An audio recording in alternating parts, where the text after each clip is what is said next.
Welcome, in front of me I have Honor Watch 5 and I'm gonna show you how to turn off this watch.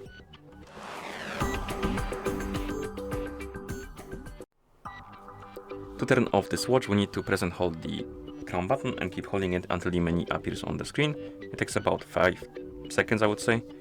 And once the menu appears on the screen you should see the restart and power off options. We want to turn off our watch, so let's tap on power off. I missed it apparently, so let's open the menu again. Tap on power off, then tap on power off again to turn off our watch. And after a second or two the watch should turn off. As you can see it is off right now, and that's how you turn off this device.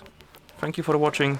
If you found this video helpful, please consider subscribing to our channel and leaving a like on the video.